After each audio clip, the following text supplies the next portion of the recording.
O banco ligou sobre um empréstimo de $390 mil em meu nome, então descobri que foram meus pais que fizeram isso sem me contar. Naquela tarde, eu estava concluindo minha última reunião com um cliente no escritório de advocacia no centro de Chicago quando meu telefone tocou. A tela mostrava um número desconhecido, mas era de um banco. Franzi a testa e atendi. Olá, aqui é Brad Coleman, do Horizon Farms Bank. Preciso verificar algumas informações relacionadas a um empréstimo hipotecário para uma propriedade na 720 Glenwood Drive. Pisquei. Glenwood Drive? Eu não tenho nenhuma propriedade lá. Respondi educadamente. O senhor deve ter a pessoa errada. Não tenho nenhum empréstimo vinculado a esse endereço. Entendo sua surpresa, disse o homem, a voz ficando ligeiramente hesitante. Mas seu nome, Emma Carter, está listado como coassinante num pedido de hipoteca cujo requerente principal é Madison Carter, sua irmã. Fiquei paralisada. A caneta escorregou da minha mão e caiu na mesa. Isso é impossível. Nunca assinei nada relacionado ao financiamento da minha irmã.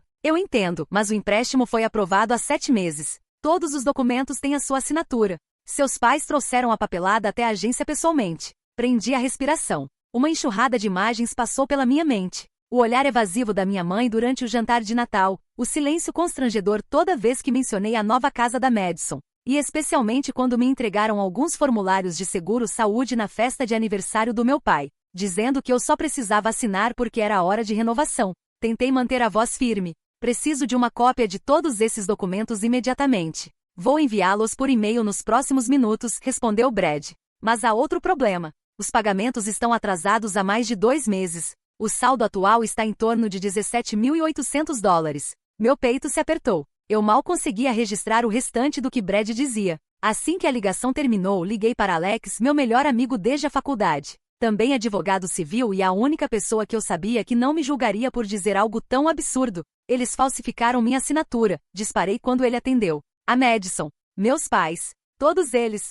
Alex não fez uma única pergunta. Estarei aí em 15 minutos. Quando Alex chegou, eu já tinha recebido o e-mail de Brad. Abrimos o arquivo em PDF e num instante toda suspeita se transformou em pura raiva. A linha de assinatura na declaração da hipoteca não apenas se parecia com a minha. Tinha o mesmo pequeno laço no final do A em Emma, exatamente como a caligrafia da minha mãe. Alex bateu o dedo na tela. Eles nem se preocuparam em fazer uma falsificação perfeita. Isso é uma ofensa grave. Assenti. Minhas mãos tremiam quando meu telefone iluminou. Era minha mãe ligando. Entreguei o telefone para Alex, que gesticulou. Atenda. Tente manter a calma. Respirei fundo e aceitei a chamada. Oi, mãe?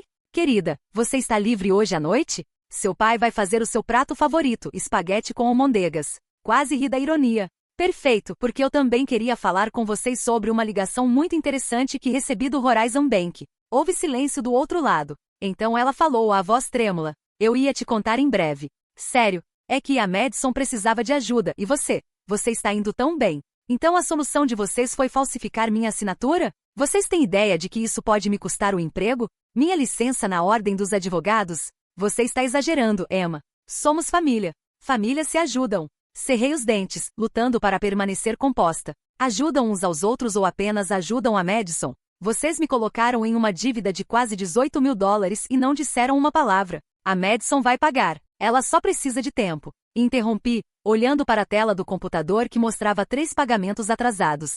Vou aí hoje à noite. E quero a Madison lá também. Precisamos conversar. De verdade. Encerrei a ligação, ainda tremendo. Alex fechou o laptop. Você quer prestar queixa? Afundei na cadeira, sentindo como se o ar tivesse sido sugado da sala. Não sei, sussurrei. Mas preciso da verdade. Toda ela. Alex pousou a mão no meu ombro. Então começamos hoje à noite. Assenti algo dentro de mim mudando. Não era dor, mas determinação. Minha família quis usar meu sucesso como escudo para as más decisões deles. Tudo bem. Agora eles vão aprender o que é enfrentar uma advogada. Alex voltou ao meu escritório às 20 horas trazendo seu laptop, uma sacola de sanduíches e um olhar mais sério do que eu já tinha visto. Você precisa comer algo antes de pirar, ele disse, colocando a comida e puxando uma cadeira. Comecei a investigar o banco e outras 3 instituições financeiras. Não é só a hipoteca. Olhei para a tela enquanto arquivos começavam a aparecer. Meu nome, meu e-mail pessoal, meu número de seguridade social. Emma, disse ele em voz baixa. Existem 3 cartões de crédito em seu nome, abertos em menos de 6 meses. O limite combinado de crédito chega a quase $70 mil, e todos estão estourados. Desabei na cadeira, o coração disparado. Não pode ser. Eu só solicitei um cartão, o meu Amex de 2019. E isso é só a ponta do iceberg, Alex continuou, trocando para outra tela. Também há um empréstimo pessoal sem garantia de $50.000 de uma financeira em Iowa, liberado há 4 meses. E pior, uma conta de investimento em seu nome foi usada como garantia para um empréstimo empresarial. Levantei num salto. O quê? Eu não tenho nenhuma empresa. Você não precisa ter, Alex disse calmo. Eles só precisavam de documentos e de uma assinatura, que eles aprenderam a falsificar muito bem. Andei de um lado para outro pelo escritório, a mente girando. 7 meses. Por 7 meses vivi, trabalhei e acreditei que minha vida financeira estava segura. E nesse período, as pessoas mais próximas de mim usaram minha identidade como escudo para suas dívidas. Sua pontuação de crédito despencou, acrescentou Alex. Quando foi a última vez que você checou? Há uns 6 meses, respondi.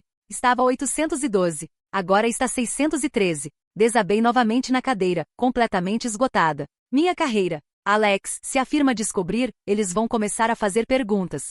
Se houver uma investigação, posso ser implicada só por ser a titular das contas. É por isso que precisamos agir rápido, ele disse sério. Já falei com a Nora, especialista em fraude financeira do nosso escritório principal. Ela concordou em ajudar, mas precisa de todos os documentos. Quanto mais acha que pode haver? Não sei, falei com a garganta apertada. É difícil dizer. Alex balançou a cabeça. Se eles falsificaram a assinatura para uma hipoteca, nada impede que tenham usado sua identidade para investimentos, mais créditos, até mesmo declarações fiscais. Meu telefone tocou. Era Madison. Não atendi. Vamos passo a passo, disse Alex, puxando uma pasta. Primeiro, você precisa entrar em contato com as 3 agências de crédito para congelar seu relatório. Depois, vamos registrar relatórios de fraude em todas as instituições que abriram contas em seu nome sem consentimento. Assenti, ainda zonza. Qual o prejuízo total estimado até agora? Cerca de $292.000. Pode ser mais se encontrarmos outras contas escondidas. Foi como se o chão se abrisse sob meus pés. Quase $300.000.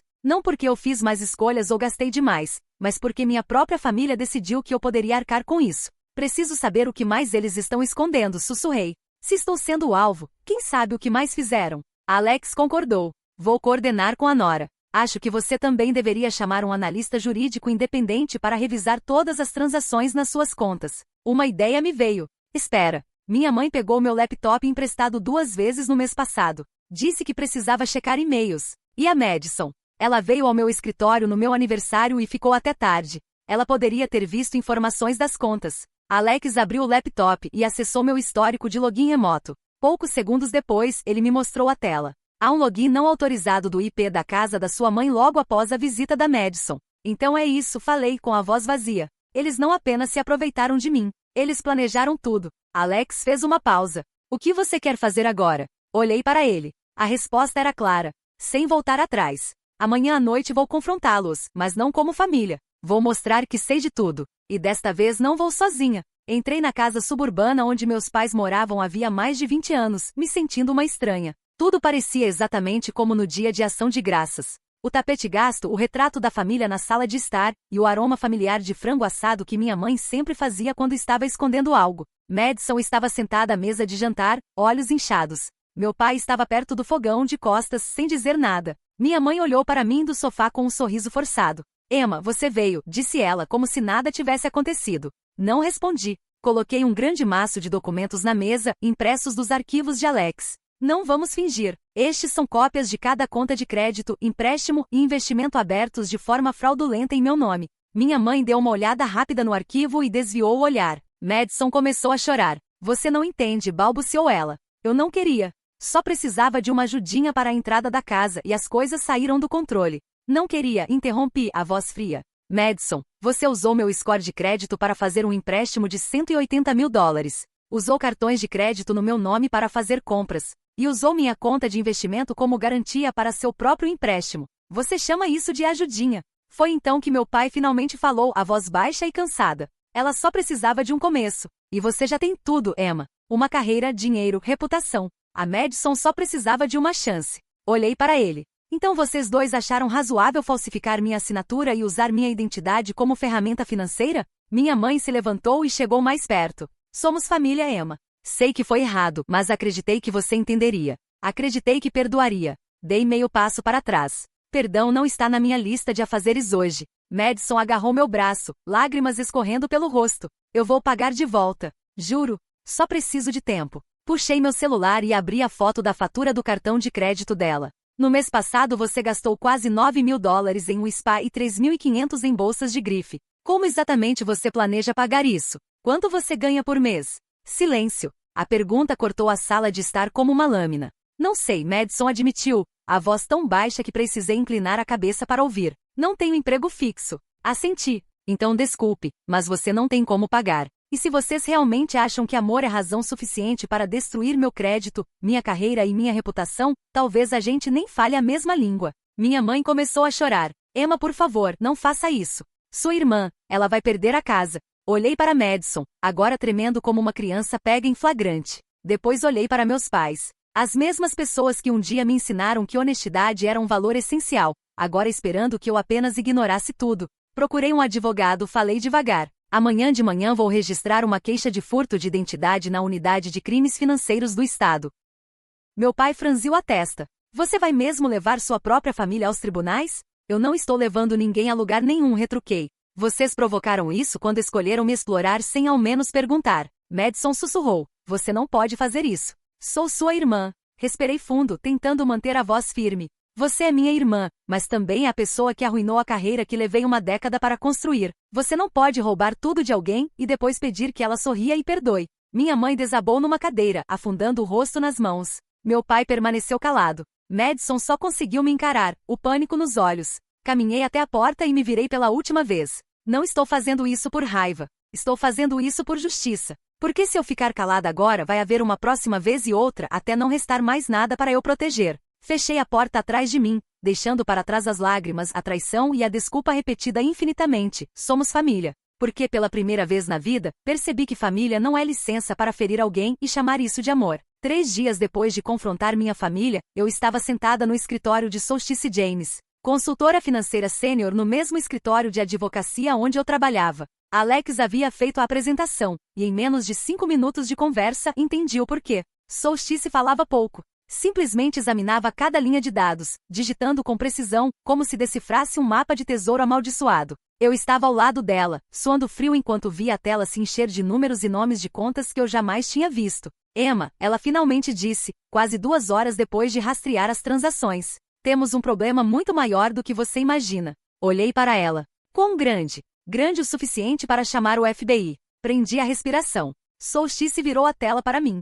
Estou rastreando uma série de transações suspeitas da sua conta de investimento, usada como garantia para um suposto fundo de investimento privado chamado River Pine Growth Fund. Isso te diz algo? Balancei a cabeça negativamente. Exato. Ele não existe, mas vários membros do Vindmere Golf Club, onde seus pais são frequentadores, investiram nele. Ela abriu uma planilha. Acompanhei o fluxo de fundos. Um total de 5,2 milhões de dólares passou por pelo menos 4 contas intermediárias. 2 nos Estados Unidos, uma em Belize e outra anônima em Luxemburgo. Meu Deus! Empurrei a cadeira para trás, lutando para respirar. E não para aí, continuou Solstice. Eles usaram seus registros financeiros e sua reputação, incluindo uma cópia da sua carteira de investimentos real, para convencer outras pessoas a contribuir. Seu nome, sua foto, sua conta de investimentos. Até e-mails falsos que te apresentavam como a gestora do fundo. O quê? Eles falsificaram meu e-mail? Criaram um quase idêntico, e.carter.consultmail.com. Também reproduziram sua assinatura eletrônica. Suspeito que haja um keylogger instalado no seu computador do escritório ou num dispositivo compartilhado. Enterrei a cabeça nas mãos, o coração disparado. Então eles não só me enganaram, mas usaram a mim para enganar os outros. Exatamente. Essas pessoas acreditaram estar investindo num fundo administrado por uma advogada jovem e bem-sucedida. Confiaram no seu perfil pessoal, no seu score de crédito perfeito, no seu cargo. Nesse momento, Alex entrou com café e um semblante tenso. Recebi um recado de um funcionário do banco. O pai da Emma e um amigo acabaram de tentar sacar 200 mil dólares de uma conta conjunta, mas o sistema bloqueou a transação. Ótimo. Solstice assentiu. Precisamos impedi-los antes que o dinheiro desapareça por completo. Ainda tentava recobrar o fôlego. E as vítimas? Alguém se manifestou? Ainda não, Solstice respondeu. São todos mais velhos, bem relacionados e com vergonha de admitir que foram enganados. Alguns são velhos amigos dos seus pais, outros foram colegas da sua mãe na faculdade. Fiquei atordoada. As pessoas que mais confiavam na minha família eram as que mais estavam sendo prejudicadas. Tem alguém que você precisa conhecer, disse Solstice, saindo rapidamente. Voltou minutos depois com uma senhora de cabelos grisalhos bem penteados e um casaco bege que reconheci na hora. Senhora Ellen Ward, minha antiga professora do ensino médio e amiga de longa data da minha mãe. Olá, Emma, ela disse suavemente. Ela disse que eu poderia confiar em você. Levantei e apertei a mão dela. Sinto muito. Se eu soubesse antes. Ela balançou a cabeça, olhos marejados. Acreditei na sua mãe, na sua imagem. Jovem bem-sucedida, financeiramente esperta. Disseram que você administrava o fundo. Retirei toda a minha poupança de aposentadoria. Minha garganta apertou. Farei tudo o que puder para recuperar esse dinheiro, prometi. Juro. Alex confirmou com a cabeça. Já montamos o dossiê do caso. Vamos encaminhá-lo ao Departamento de Investigação Federal pela manhã. Solstice acrescentou. Também estamos compilando uma lista completa de vítimas. Assim que o caso for aberto, elas receberão proteção e suporte jurídico. Olhei para o quadro branco na parede, coberto de notas adesivas com nomes de vítimas, valores e datas de transações. Parecia o plano de um esquema de fraude em larga escala com meu nome bem no centro. Quanto tempo temos? Perguntei. Não muito, Alex respondeu. Eles estão em pânico. Se demorarmos, o dinheiro pode sumir em sistemas bancários de outros países, fora do nosso alcance. Cerrei os punhos. Então começamos agora. Naquela manhã, entrei na sede do Aulid Bank com Alex e Solstice, carregando um arquivo grosso cheio de e-mails falsificados, extratos financeiros, registros de IP e a lista verificada dos investimentos fraudulentos. Frank Delaney, o gerente da filial, levantou-se ao nos ver com um misto de surpresa e tensão no rosto. Emma, acabei de me reunir com seus pais hoje mais cedo, ele disse, tentando manter um tom neutro. Eles alegam que você está tentando manchar a reputação da família e até ameaçaram processá-la por difamação. Coloquei o arquivo sobre a mesa dele e o encarei firme. Então sugiro que dê uma olhada no que trouxemos. Frank se sentou, abrindo os documentos e lendo cada página lentamente. A calma em seus olhos foi dando lugar à preocupação, principalmente ao analisar a investigação de Solstice sobre as transações suspeitas, em especial a movimentação do River Pine Growth Fund para contas offshore anônimas. Meu Deus! Ele exalou ao chegar no relatório de endereços de IP. Todas as solicitações de hipoteca, atividades de investimento e aberturas de cartão de crédito foram feitas a partir do mesmo local. A casa dos seus pais? Solstice assentiu. Também rastreamos a identificação dos dispositivos. Todas as ações partiram de um laptop pessoal que confere com o que a Madison levou ao escritório da Emma. Frank fechou a pasta, o rosto sério. Vou precisar encaminhar isso imediatamente para a nossa equipe jurídica interna. O banco terá de congelar todas as contas relacionadas à investigação. Já enviamos o mesmo relatório para o Departamento de Polícia do Condado de Northridge e para o Escritório Federal de Crimes Financeiros, acrescentou Alex. Os oficiais devem chegar em breve. Menos de uma hora depois, 2 policiais à paisana entraram no banco. Reconheci-os de uma reunião anterior, a inspetora Hope e o inspetor adjunto Morales. Senhora Carter, obrigado pela cooperação. Analisamos as provas. É hora de convocar as partes envolvidas. Esperei na sala de reuniões dos fundos enquanto Frank ligava para meus pais e para Madison, pedindo que voltassem ao banco para esclarecer algumas informações sobre a papelada da hipoteca. Os 3 concordaram na hora, provavelmente ainda achando que estavam na frente do jogo. Quando entraram na sala, minha mãe foi a primeira a falar, a voz casual, como se chegasse a um coquetel. Frank, que bom que ligou. Achamos melhor esclarecer tudo com a Emma o quanto antes. Meu pai me deu um aceno seco. Madison não encontrou meus olhos. Esclarecer tudo? Exatamente, falei, empurrando a pasta pela mesa. Por favor, revisem isto. Contém provas de roubo de identidade, fraude, manipulação financeira e violações da lei federal. Um silêncio gelado tomou conta da sala. Madison tremia, olhos arregalados. Minha mãe agarrou a pasta e começou a folhear freneticamente. O rosto do meu pai ficou vermelho, a mão fechada em punho. Emma, ele rosnou. O que você pensa que está fazendo?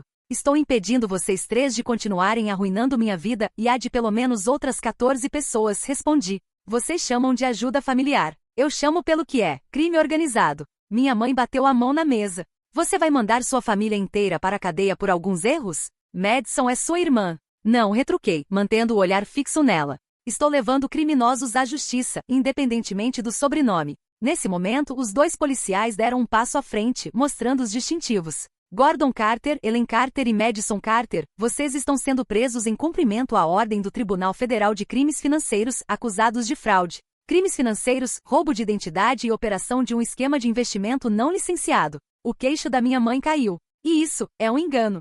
Somos as vítimas. Ela inventou tudo. Madison desabou em prantos. Eu não sabia nada sobre essas contas no exterior. Eu só ajudei a convencer alguns amigos a investir. Meu pai tentou se levantar, mas Morales interveio. Senhor, aconselhamos que permaneça em silêncio. Qualquer coisa que disser pode ser usada como prova. Enquanto eram conduzidos para fora da sala, minha mãe olhou para mim, os olhos cheios de raiva. Você vai se arrepender disso, Emma. Família não faz isso uns com os outros. Não respondi. Apenas observei até que os três sumissem pela porta de vidro. Meu coração não estava mais pesado. Alex se aproximou. Você está bem? Não exatamente. Mas estou no caminho certo. Peguei o telefone e encontrei mensagens de várias vítimas, pessoas que antes chamei de família ou amigos, agradecendo por eu ter me levantado em defesa da verdade. A sala de audiências federal número 4, em Chicago, estava lotada no dia em que o julgamento da minha família começou oficialmente. Sentei na primeira fila, entre representantes legais e testemunhas, segurando minha pasta de depoimentos, o coração martelando como se não fosse meu. Do outro lado, meu pai, Gordon Carter, sentado num terno cinza velho, com a aparência mais desgastada que eu já vira. Minha mãe, Ellen Carter, ao lado dele, quieta, ocasionalmente me olhando com olhos suplicantes. E Madison, minha irmã, estava como uma sombra desbotada, pálida, olhos fundos, lábios secos, o olhar voltado para o chão. O juiz Roberts deu início ao julgamento com um tom imponente. Os advogados de defesa se basearam em argumentos já conhecidos: pressão familiar, dificuldades financeiras. Mas quando o promotor Whitaker se levantou, a narrativa deles começou a ruir. Pretendemos provar que essas ações não foram resultado de ignorância, mas sim de um esquema deliberado e organizado, ele disse. Os réus não apenas fraudaram vítimas idosas, mas usaram a identidade e a reputação de sua filha para criar credibilidade falsa. Fui chamada ao depoimento logo após as declarações iniciais. Cada passo em direção ao estrado parecia pesado, mas ao olhar para a primeira fila, onde a senhora Ward e outros 4 prejudicados estavam sentados, percebi que não podia vacilar. Meu nome é Emma Carter, comecei, tentando manter a voz firme. Sou advogada corporativa no escritório Rodman e Lindway. Em menos de um ano, descobri que minha identidade foi usada para abrir 3 cartões de crédito, 2 empréstimos e uma conta de investimento falsa em meu nome. Apresentei cada prova, cada e-mail falsificado, cada rastreamento de IP da casa dos meus pais, cada ligação que recebi de bancos ao usarem minha conta como garantia. Não fui apenas traída, falei, olhando diretamente para Madison. Fui transformada em escudo de um comportamento criminoso. Minha família usou meu sucesso para atrair outras pessoas a investirem em um fundo inexistente. O promotor exibiu extratos bancários, depoimentos de vítimas e, sobretudo, fotos de redes sociais, minha mãe em vestidos de grife num iate, meu pai posando num campo de golfe na Flórida, tiradas nos exatos momentos em que grandes retiradas eram feitas nas contas das vítimas. Um coro de suspiros ecoou no tribunal quando a senhora Ward explicou que investiu apenas porque acreditava que eu estava gerenciando o fundo. O advogado de Madison argumentou que ela deveria ser julgada separadamente, alegando que só seguirá as instruções dos pais. Mas quando a promotoria mostrou que ela havia feito uma inscrição de emprego usando meu currículo, completo com meu diploma de direito, minha assinatura eletrônica e meu número de inscrição na ordem, ninguém duvidou do envolvimento dela. O juiz folheou os arquivos do caso por quase 1 hora antes de erguer o olhar. Com base nas provas apresentadas, nos depoimentos das vítimas e nas acusações do promotor federal, o tribunal decide sentenciar. A tensão era tanta que deu para ouvir o clique de um grampeador na mesa do escrivão. Gordon Carter, 18 anos de prisão federal, sem direito a condicional nos primeiros 10 anos. Ellen Carter, 15 anos de prisão federal. Madison Carter, 12 anos de prisão federal e desqualificação permanente para qualquer representação ou prática financeira. Madison desabou em pranto ali mesmo. Minha mãe afundou na cadeira, pálida. Meu pai nada disse, olhando fixamente para a frente, os olhos vazios. Todos os bens relacionados ao caso, incluindo imóveis, veículos, joias e contas bancárias domésticas, serão apreendidos como forma de restituição às vítimas, continuou o juiz. O tribunal também ordena a recuperação de fundos mantidos em bancos internacionais, em cooperação com o FBI. Senti a senhora Ward segurar minha mão delicadamente. Você fez o que era certo, ela sussurrou. Queria acreditar nisso, mas parte de mim ainda doía. Porque fazer o que era certo também significava perder minha família. Quando a polícia levou os 3 para fora do tribunal, Madison se virou, lágrimas correndo pelo rosto. Desculpa, ela murmurou. Eu não sabia que chegaria tão longe. Não respondi porque no fundo ela sabia. Todos sabiam. E continuaram mesmo quando o precipício estava à vista. O julgamento terminou, mas minha busca por justiça, por verdade e pelo direito das vítimas estava apenas começando. Uma semana depois do julgamento, voltei ao escritório da Rodman e Lindley com uma mentalidade completamente diferente. Eu não era mais a Emma Carter, a filha que tentava manter a honra da família. Voltei como alguém que sobreviveu a um terremoto chamado confiança traída. E descobri que não estava sozinha. Menos de 2 dias após a sentença, recebi um e-mail do conselho de diretores. Eles me convidaram para liderar uma nova iniciativa chamada Reclaim and Rise, um programa de suporte legal e emocional para vítimas de fraude financeira cometida por familiares. Acreditamos que ninguém é mais qualificado do que você, escreveu o CEO. Não só pela sua expertise, mas porque você viveu isso. Você entende a dor e transformou-a em propósito. Fiquei horas encarando aquele e-mail, dividida. Parte de mim queria encerrar esse capítulo para sempre, trancá-lo no passado. Mas a parte mais corajosa sabia que aquilo não era um fim, era um começo. Respondi que sim. Na minha primeira semana como diretora, quase não dormi. Junto com Solstice e Alex, começamos a estruturar o programa. Lançamos uma linha direta, um site entrou no ar em 10 dias e em menos de uma semana, mais de 300 pessoas já tinham entrado em contato, em sua maioria mulheres de meia idade, idosos ou pessoas que foram traídas por alguém em quem confiavam. Uma das primeiras ligações que me marcaram foi de uma senhora de 67 anos, Marlene. Emprestei toda a minha aposentadoria para ajudar meu filho a abrir um negócio, ela disse pelo telefone. Agora ele sumiu. Sem dinheiro, sem casa. Me sinto uma tola. Sentei-me no meu escritório, apertando o telefone contra o ouvido, a voz embargando. Ninguém é tolo por confiar em quem ama. Mas ter coragem de se reerguer depois da traição é algo extraordinário. Ao mesmo tempo, decidi fazer algo que vinha evitando havia meses: limpar o apartamento antigo dos meus pais. Depois que os bens deles foram confiscados para restituição, o restante ficou aos cuidados das autoridades locais. Elas me deram permissão para buscar itens pessoais não relacionados ao caso. Entrar na casa onde cresci era como se o tempo estivesse congelado. O relógio de madeira que minha mãe polia semanalmente ainda estava lá. As fotos de família nas paredes, agora com sorrisos que me davam arrepios. Entrei no meu antigo quarto e revirei as gavetas da cômoda da Madison, encontrando um caderno de couro gasto, as páginas amareladas. Na primeira página, com a caligrafia dela, li: River Pine Plano. Não deixar a Emma descobrir. Fechei os olhos e respirei fundo, não de raiva, mas para me libertar. Naquela noite fizemos a primeira reunião do grupo de apoio num pequeno salão patrocinado pelo escritório. Eu tinha preparado um discurso, mas ao olhar para aqueles rostos sofridos, resolvi guardar o papel. Não estou aqui para dizer como cada um deve se curar, falei devagar. Estou aqui porque já estive exatamente onde vocês estão. Já acreditei que família era o lugar mais seguro do mundo, até cruzarem todos os limites que achei que ninguém cruzaria. A sala ficou em silêncio. Então uma jovem chamada Lindsay levantou-se com lágrimas nos olhos. Obrigada por dizer o que eu nunca tive coragem de admitir. Depois desse encontro, recebi dezenas de mensagens, bilhetes escritos à mão, até pequenos presentes. Não por gratidão, mas porque aquelas pessoas não se sentiam mais sozinhas. Eu já não tinha mais pai, mãe ou irmã no sentido verdadeiro da palavra. Mas tinha encontrado um novo tipo de família, um que não exigia perfeição, apenas honestidade e compaixão. Certa tarde de outono, sentei-me num banco perto do escritório, vendo a luz do sol atravessar as folhas. Solstice chegou com 2 copos de café. Emma, você acha que algum dia vai perdoá-los? Perguntou ela gentilmente. Pensei um instante, depois sorri. Não sei se o perdão em si importa agora. Mas sei que me perdoei por ter ficado calada, por ter aguentado, por ter acreditado que se eu fosse boa o suficiente, eles não fariam o que fizeram. Solstice assentiu.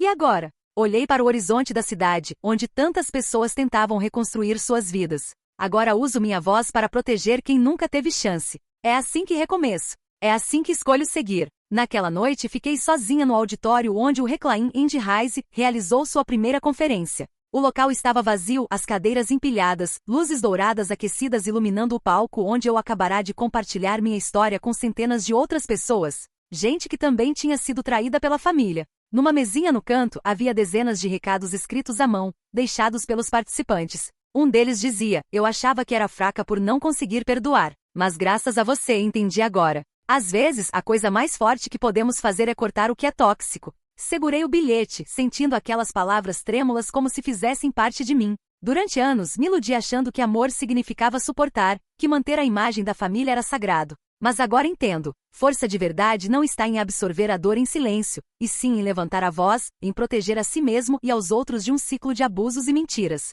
Eu costumava ser a filha que tentava agradar a todos, que pensava que se trabalhasse mais, fosse mais gentil, mais bem-sucedida, minha família me amaria de verdade. Mas a verdade é que amor não é algo que se conquista tentando mais. Ele é dado livremente com respeito e presença. E se não vem acompanhado disso, não é amor, é posse. Lembrei-me do dia em que fiquei frente a frente com os 3 que um dia achei serem meus pilares, testemunhando contra eles no tribunal. Naquele momento, não era apenas a dor no meu coração, mas uma determinação silenciosa, jamais deixar que alguém passasse por isso sem ter alguém ao seu lado. Desde então, conheci centenas de pessoas. Uma mãe solteira traída pelo próprio irmão que abriu um empréstimo em seu nome e sumiu. Um idoso vivendo de auxílio-doença, cuja filha usou o nome dele para comprar um carro de luxo. Um estudante universitário sobrecarregado de dívidas porque os pais usaram a identidade dele para pagar a faculdade do irmão mais novo. Histórias diferentes, mas a mesma dor. A traição de alguém que você amava sem questionar. E assim comecei a perceber que às vezes precisamos redefinir a palavra família. Família não é sangue. Não é sobre compartilhar nomes ou tetos. Família é onde você está a salvo de exploração, onde a confiança é honrada, não abusada, onde você não precisa provar o seu valor para ser amado. Olhei para a faixa pendurada atrás do palco, com o lema do programa em letras grandes e brancas: a justiça começa com a verdade. Alex entrou pela porta lateral com 2 xícaras de chá, entregou-me uma e se sentou na cadeira ao meu lado. Você foi incrível hoje, ele disse. Não só pelo que compartilhou, mas por como fez as pessoas se sentirem menos sozinhas. Sorri. Eu só não quero que mais ninguém se sinta fraco ou errado por escolher se afastar, mesmo que seja da própria família. Alex hesitou. Você ainda pensa em perdoá-los? Olhei para a janela, onde o sol se punha devagar. Não guardo ódio, respondi. Mas perdoar não significa permitir que eles voltem para a minha vida. Perdão é para a paz de espírito, não para dar a eles uma segunda chance. Alex concordou. Entendo. Virei para ele, meu olhar firme. Não estou mais atrás de amor de quem me machuca. Estou construindo uma nova família. Feita de pessoas que escutam, que respeitam, que se importam.